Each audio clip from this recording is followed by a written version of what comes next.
ఈరోజు మనము pink salt versus white salt గురించి తెలుసుకుందాం. అందరికీ తెలియని విషయం ఏంటంటే రెండు సాల్ట్స్లోనూ same amount of sodium chloride అనేది ఉంటుందన్నమాట.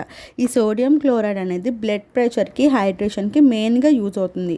కాకపోతే పింక్ సాల్ట్లో పొటాషియం, మెగ్నీషియం, ఐరన్ ఈ మూడు కొంచెం ఎక్కువ మోతాదులో ఉంటుంది. దీనివల్ల మన బాడీకి ఉపయోగం ఏమీ లేదు.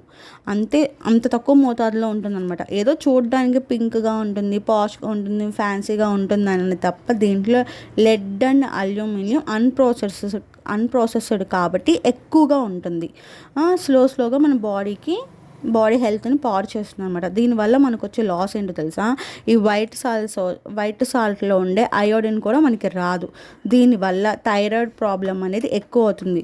కొన్ని రోజులకి గ్లొటైర్ అనేది వచ్చే ఛాన్సెస్ కూడా ఉంటుందన్నమాట. గ్లొటైర్ అంటే ఏం లేదు, థైరాయిడ్ గ్లాండ్ అనేది ఎన్లార్జ్మెంట్ అవుతుందన్నమాట. అంటే గొంతు కింద చాలా ఎక్కువ స్కిన్ ఒక ఉబ్బిపోయినట్టు అట్లా వస్తుందన్నమాట. ఓకేనా? మోరల్ ఆఫ్ ద స్టోరీ ఏంటంటే ఇక్కడ మ్యాజిక్ అసలు ఏమీ లేదు. సాల్ట్ అనేది సాల్టే. ఏ సాల్ట్ అయినా మనం తక్కువగా తీసుకోవాలి తప్పించి ఎక్కువగా అసలు తీసుకోకూడదు.